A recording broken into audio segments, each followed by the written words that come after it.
welcome to AP Statistics. We're going over the homework. And one of the things that happened on the homework is that on part A, a lot of people did not show words and work. We're gonna actually practice that a little bit more today. But if you wanted full credit on that one, here's what I was looking for. If all you wrote was 40%, then you're missing words and work. Some of you put the work down, although some of you missed the parentheses. When you're trying to find among mothers who received inadequate medical care, what percentage of twin births were preterm? So full work on this, we're gonna go fit to height, fit to width in order to get those things working. You can't just write 12 plus 13 over 63. It's got to be parentheses. The 12 plus 13 has got to be grouped together to honor the order of operations. So that's where the 40% came from. So you have to show your work, and then you have to put words. This is a writing course, so the answers are expressed in writing. We say 40% of mothers who received inadequate medical care. This would be on loose leaf paper, so you have to squeeze it in here. Received inadequate medical care, gave birth to twins.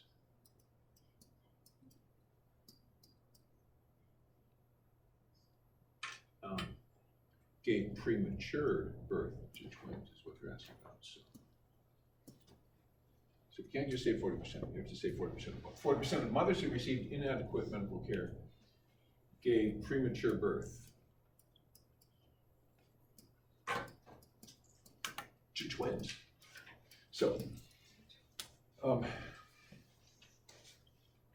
if you missed the words, that's a great message for what's expected on the test, which I see the Unit 1 test coming, probably we'll be ready for it next week, Friday. These tests are designed to be taken in one period, and we'll review all day on Thursday. So block day, we'll be reviewing for the test. We'll take a practice test on Thursday of next week. And Friday will be the real deal. Now, there's only 2 homework assignments this unit. However, there are sometimes assignments that I give you that do not go in the grade book. And so in addition to the homework that you have, homework 1.4, which is the back of the sheet, is due on Tuesday. There's something else I'd like you to do. It's not gonna go in the grade book. So this is a practice quiz. I mean, honestly, there's like a lot of people in AP Stats this year, and I don't want you to feel intimidated by the fact that this is AP Math course. And so I'm trying to ease you in to the gradebook process. So last year I gave this as an actual quiz that went in the gradebook. But this year what I'm doing it with the first quiz is I'm giving it to you as a take home, so you can do it individually. It's due on Tuesday. It won't be graded for gradebook credit, it'll just be graded for feedback. We'll go over it in class so that you can find out what quizzes are like in this course. I know what quizzes are like. They can be intimidating. So, first one doesn't go in the grade book, but it will really help you for next Friday's test. So I want you to have that quizzing experience. And like for example, problem 1A on the quiz, what percent of adults surveyed are social media users aged 30 to 49? To get full credit for that, you're gonna have to use words and work. You're gonna have to show your work and express your answer as a sentence. So you'll get used to that. That was part A. Jack Lichty from my 5th period class gave me permission to use his work as an example of what I was looking for in parts B and C. Now parts B and C, some of you flipped them, and boy, I know what that's like. It's easy to figure out. It's like on the Titanic. If you want the distribution of survival for every category of the class, or do you want the distribution of the class for every category of survival? The wording of the question in part B was create a table that implied a two-way table. When they ask for a table, they're asking for a two-way table, like a matrix, that contains a distribution of conditional relative frequencies of outcome of pregnancy for all 3 categories of the level of prenatal care. Now, remember, I'm here to judge your work. I'm not really judging you. I'm judging your work. I want to do it in a way that's constructive, that doesn't cut you down. So just want to be loving to Jack. And so one judgment that I made when I was looking at his work was that, and technically, in some ways it's a judgment on myself, because this table, as I mentioned earlier, should have had both variables in it. Just like Titanic had survival and class in blue, the original thing should have had outcome of pregnancy. Both variables should be listed in the two-way table. And we also don't abbreviate. This is a writing course. No abbreviations. So technically, I mean, I didn't take off for Jack not having this phrase, outcome of pregnancy, but just so you know, for next Friday's test, if you're doing a two-way table, put both categorical variables in the two-way table, outcome of pregnancy. See if I can group these together. I don't think it's gonna work.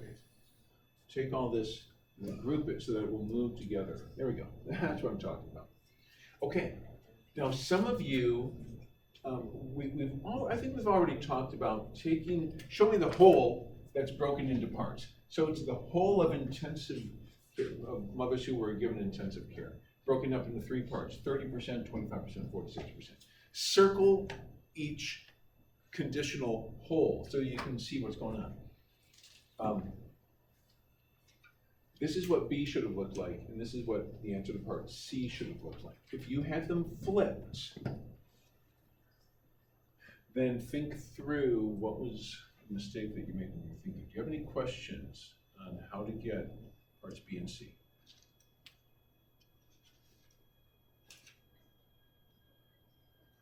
Now, when doing two-way table problems, I like to relate them to things I'm familiar with. So relate this back to the Titanic. And on the Titanic, the vertical distributions, that was just like when you're breaking survival into all categories of class. So when we had, like, for first class passengers, 62% alive, 38% dead. That's kind of like what this was. We were comparing, like on the Titanic, we compared first class to third class. It was like 62% of first class passengers survived and only 25% of third class. So it was that. But I asked you to base it on part B. So when you got to part D, you had to go back to part B and ask yourself, are all 3 of these distributions, first one, second one, third one, are all 3 of those the same? That was like on the Titanic, when we redid distribution, and we did the distribution of the living into 4 parts, and we divided the dead into 4 parts. And then we compared here. We said, are these 2 distributions the same? Well, most egregious example where they're not the same is 8 to 29. So just like 8% of the dead were first class passengers is not the same thing as 29% of the alive were first class passengers. That's how we know the 2 variables are associated or they're not. And in the same way, here's what you should have been doing on the homework. You should have been comparing vertically here, and the one that I think stands out the most is 60 to 42. That's the biggest difference I see. So here's what Jack wrote for his 3 sentences. And on your paper, I gave you, if you got all 3 sentences correct, I gave you EEE. And that's what Jack ended up with. He ended up with EEE. Okay. His first sentence was, outcome of pregnancy is associated. So the answer to the question was yes, they are associated. Outcome of pregnancy is associated with level of medical care, because the distribution of conditional relative frequencies of, and I asked students to write it based on your part B. So the distribution of conditional relative frequencies of, he wrote term or post-term, technically he should have used the phrase outcome of pregnancy. So the distribution of outcome of pregnancy is not the same for all levels of prenatal care. So the only criticism I had for Jack on his first sentence was that the phrase term or post-term should have been replaced with the phrase outcome of pregnancy. I mean, it basically turns it into an E minus. That would not drop it down to a P. Do you have any questions on how to construct that first sentence? Okay, the second sentence, Jack wrote, for example, and here's where his attention was. His attention was that, wow, these distributions are not equal. How do I know? Because 42 and 60 are way too far apart from each other. So he said, for example, 42% of the adequate mothers who received adequate care. And then we also see 60%, oh, I forgot to complete that phrase, had babies that went term or post-term. But 60% of mothers who received inadequate care had babies that went term or post-term. That's the second sentence. Then the third sentence would be where he says, had outcome of pregnancy been independent of level of prenatal care, then those two conditional relative frequencies would have been about equal. So that's what I was looking for in the homework. Do you have any questions? That's what was going on in the homework. Yes, Lydia, go ahead. What does CUOIA? Yeah, so this is an AP grading philosophy.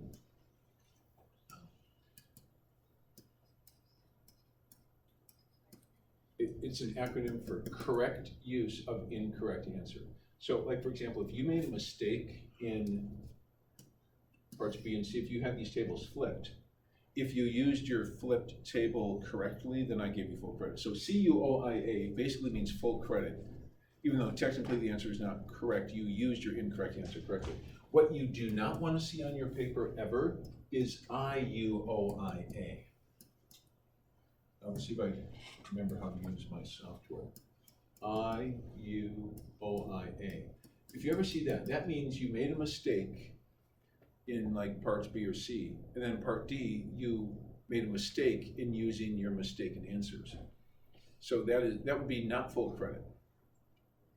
So this amounts to an E. This would be at best a P, probably an I. Okay? Now, to see if you now understand this, I would like all of you to write one sentence for me. I would like all of you to go on your paper, same paper you did the homework, and for part D, which has 3 sentences, we'll call them S1, sentence 1, sentence 2, and sentence 3. I want you to rewrite sentence 2. What would sentence 2 have been had we based it on part C instead of part B? So what I'm asking is this. If you would have used these numbers, how would sentence 2 have been different? By the way, sentence 1 would have been a little bit different. I mean, if I had said, based on the table in part C, you would have had to flip the variables. You would have said outcome of pregnancy is associated with level of medical care because the distribution of conditional relative frequencies of level of medical care is not the same for all categories of outcome of pregnancy. So in the first sentence, there would have been a little bit of a switch had it been based on table C. Do you see that? I mean, is that a surprise to you? Or does that make sense? What really would have been different would have been sentence 2. So does anyone have any questions as to what it is I'm asking you to write now? Okay, go ahead and try it then. Write out sentence 2. If you had to base your response to part D on this table instead of that table. Go ahead and write it out, see what you come up with. I'm just gonna tour the room. I'm also gonna turn on the lights. Write out what sentence 2 would have been in part D. I did it wrong on the homework, so I already wrote that. So you've already written that, so. Same, can we do this? So yeah, if you have them flipped on over, what I'd like you to do is attempt to write out then what sentence 2 should have been in the original. And you done it correctly.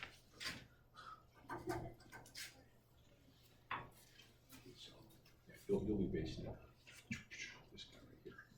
You do it.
Okay.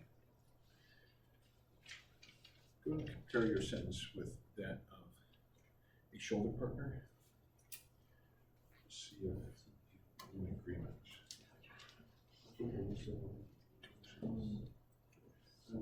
I would like you to judge your shoulder partner's work, but do it in a way that's gentle and loving. Go and check in with someone else. Somebody might have to check two people's papers.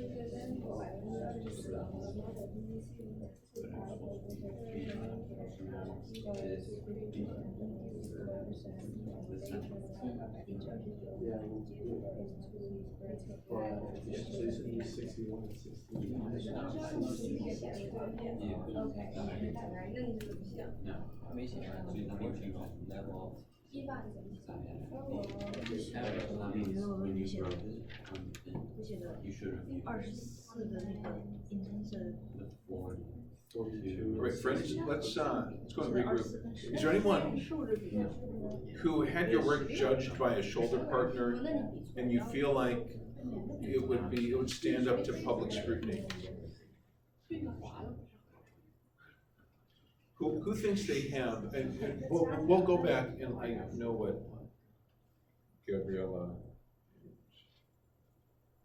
Sam, we're going for the other version, but just for the one I asked you on part C, is there anyone willing to share with the class what you got for your second sentence? It starts out with the phrase, for example, based on the table in part C.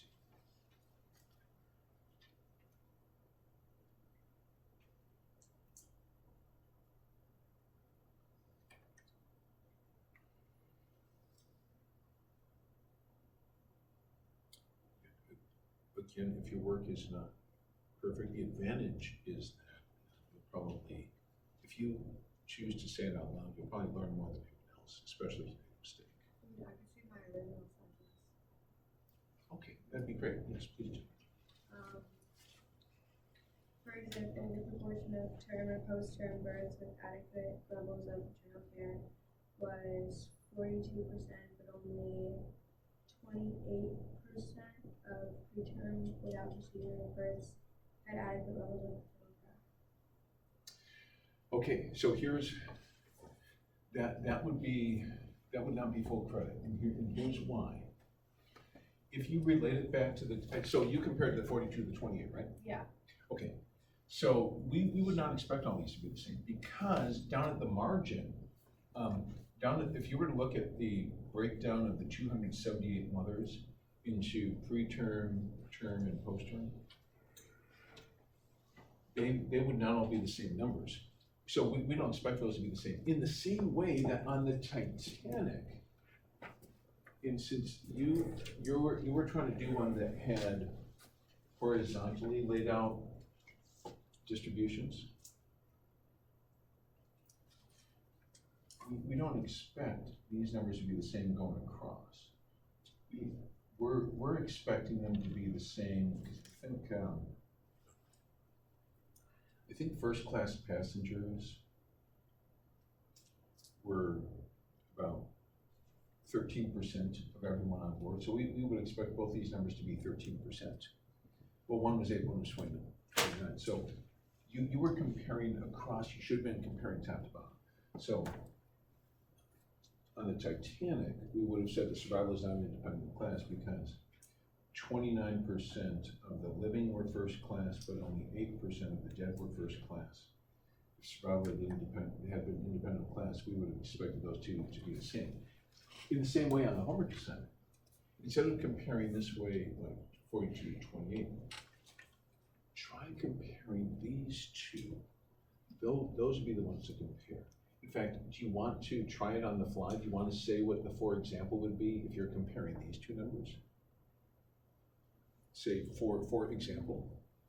Okay. For example, the proportion of term and post-term births with adequate levels of paternal care was 42%. Yeah. But only. Since they're saying but only, just say but. But 60%. Hold on, sorry, I'm really lost. And so what you said so far was perfect. You said 42%. Actually, the best way to say this, you could say, for example, 42% of mothers who had adequate prenatal care gave birth term and post-term. But 60% of mothers with inadequate prenatal care gave birth term and post-term. So 42% is always of something. 42% of what? 42% of that category. 42% of those were term and post-term. But look, 60% of the inadequates were term and post-term. Had outcome of pregnancy been independent of level of care, those two, conditional, relative, frequent, those two would have been the same. So your mistake was to say that these two would have been the same. No, these two that should be the same. Okay, does that help? Yeah. All right, so now those of you who did table C, again, thank you to Gabriella for having the courage to put her answer out there. Who would like to say an answer based on this one? Who thinks they have a word? Will, did you write a sentence for this one? Well, this one, basing it on this one is not the homework. This is I don't have the sheets, I never got that, so I can't compare it. Oh, do you know where to find it on the website? It's on. Yeah, it's online, just download that sheet. It's been there for quite a while. So, who would like to give this a go? Who thinks they can do the answer based on word C? Do you have yours, Josiah? Well, I'll tell you what, let's just figure out which two numbers to compare. As you take a look at these three distributions, do they look the same to you? No, they didn't. Okay, can you give me two numbers that are different that kind of confirm that they're not the same? 61 and 18.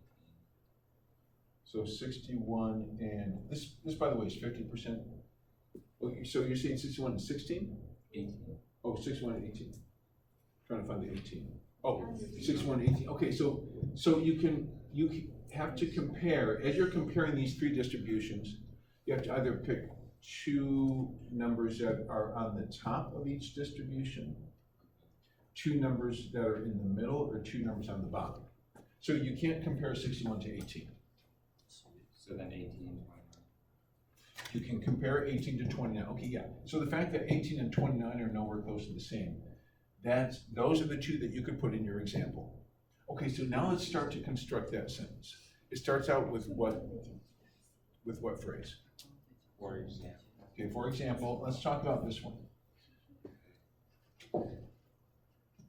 For example, this is 18% of what? Is this 18% of mothers who received inadequate care, or is that 18% of mothers who gave birth preterm without procedure? 18% of mothers who gave birth preterm. Okay, so that's how you're gonna construct the first phrase in sentence 2. So let's see if you can start it from the phrase, for example. So, for example, 18% of mothers who gave birth preterm without Procedures. Procedures. That means they did not induce labor. So 18%, for example, 18% of mothers who gave birth preterm without procedures. What's the rest of that phrase? What happened to those 18%? I don't know. They received inadequate Okay, so, prenatal care. So that's the first phrase of sentence 2. We say 18% of mothers who gave birth preterm without procedures received inadequate prenatal care. And you said you were going to compare that to 29. You can say then the conjunction and or the conjunction but. You said, let's say but, and then see if you can give me the second phrase in sentence 2. okay, so does it start with the 29%? Yeah, yeah. So 29% of mothers who gave birth term or post-term Received. receive inadequate parental Prenatal care. Prenatal care. Yeah, that's sentence 2. Okay, so one Josiah put together is solid. He said 18% of mothers who gave birth preterm without procedures received inadequate prenatal care. But 29% of mothers who gave birth term or post-term received inadequate prenatal care. Then the third sentence is, had outcome of pregnancy been independent of level of prenatal care, then these two conditional relative frequencies would have been about the same. That's one way you could do it. And in my 5th grade class, Olivia Ham did it this way. She did 29, she compared 29 to 16. Because actually that's a bigger difference. I mean, 18 to 29 is big. She picked 16 to 29. She said 29% of pregnancies that basically went term post-term received inadequate. But only 16% of pregnancies that were preterm with induced labor received inadequate medical care. So that's another way to get full credit. So you could have gotten full credit by comparing 29 to 18 or 29 to 16. You can't get full credit by comparing 61 to 18. They've got to be on the same level. Yeah, go ahead. This is kind of a dumb question, but how can you tell when to compare it horizontally or vertically? Well, and this is why it's so important to draw these ovals. Okay. So when the ovals are laid out horizontally, you compare vertically. When the ovals are laid out vertically, you compare horizontally. Like, I mean, like, how do you know when to vertical? Oh, yeah, so how do you know whether to set up your table like this or like that? In reality, it actually doesn't matter. You just pick one and commit. You just pick one and go with it. So you can answer the question about whether two variables are independent using this one or that one. You don't have to do both. It doesn't matter which one you pick, but just pick one, and then, if you pick the one laying out the ovals horizontally, then compare vertically. If you happen to pick laying out the ovals vertically, then compare horizontally. So I just want to make sure that you're aware that you can go either way. Okay. So that was the homework. Now, we do need to wrap up the Titanic lesson. Those of you who are doing notes on, if you're taking notes with paper, come and get the paper notes are right here. Maybe have one person in each group, and we get enough paper notes. And those of you who are taking notes by hand, or rather on the surface, then we're looking at pages 5 and 6 of the Titanic handout. Oh, yeah. Okay, so, Titanic handout, page 5. So far, we've learned how to tell whether or not two categorical variables are independent by looking at the two-way tables. And our strategy so far has been, well, if the distribution of conditional relative frequencies of one variable is the same for all categories of the other variable, whether you go horizontal or vertical, that's how you know. Now, there's another way to tell whether they are independent or not, and that is by looking at the side-by-side bar charts. A third way is to look at the segmented bar charts. Let's learn for a moment how to tell whether survival is independent of class by examining the side-by-side bar charts.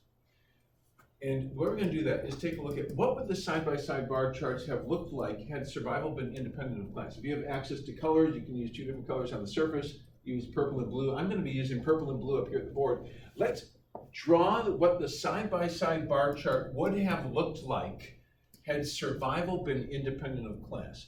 Please draw a side-by-side bar chart by putting the variable class down below. And the book uses blue for categorical variables, so I will do the same, using blue for categorical variables class. I'm going to use blue for the categorical variable survival. So set up a key over here, I'm going to write survival, and then the two categories of survival were alive. And I'm going to use blue for alive and purple for dead. Notice that the side-by-side bar chart requires that you write the word percent sideways, so would you please do the same? And also, notice that the blue and purple bars always add up to 100% if you were to put them together. I mean, these are familiar numbers, remember? In first class, it was 62% alive. Whereas in third class, it was only 25% alive. We've worked so much with the Titanic example that we are familiar, we remember these numbers. 62% for first class, 25% for third class. We don't need to go all the way to 100, it's just that both of them together. So let's go 10, 20, 30, 40, 50, 60, 70, 80%. Ladies and gentlemen, would you please write out what would the side-by-side bar charts have looked like for first class, second class, third class, and crew had survival been independent of class? Think about it, try it. And I'm going to pause the camera while you consider what those might look like. Okay, so for the sake of time, I just need to talk you through this. Since 32% survived overall, we would have expected first class to have 32% survival, second class 32, third class 32, class 32. And since 68% died, we would have expected the purple bar to be 68%. So 30, 40, 50, 60, so it's almost like, so this is what it would have looked like had survival been independent of class. So hopefully that's not surprising to you, but I just want to make sure that you see that you can use a side-by-side bar chart to answer this question. Any questions on that one? Okay, how about the segmented bar chart? Look at this, we have survival down below, survival and class. This is what it actually looked like, and if you look at Google Maps of Belfast, Northern Ireland, where the Titanic was constructed, they have a memorial to those who died that looks like this. It has grass set up so that you can see and you can walk around and see what that would have looked like. What would this have looked like had survival been independent of class? Let's draw the side-by-side bar chart. There's going to be a bar chart for 100% of the living alive, and another bar chart for 100% of the dead. And this is going to take us 10, 20, 30, 40, 50, 60, 70, 80, 90, 100. This will take us 30 seconds past the bell, so if anyone needs a pass, I will write it for you, but we just need to bring this example to closure. So, since 40% were crew, we would have expected the orange crew part to be 40% of the living and the dead. And since 32% of everyone on board was third class, 40, 50, 60, 72. That would have taken, we would have expected the blue section for third class to be the same on both. And second class passengers were only 13%, so the purple section would have been 13% on both. And first class was 15%. We would have expected from 85% up to 100. We would have expected the green rectangle, I'm trying to make it green, it's having trouble. The green rectangle would have been the same. So this is what the segmented bar charts would have looked like had survival been independent of class.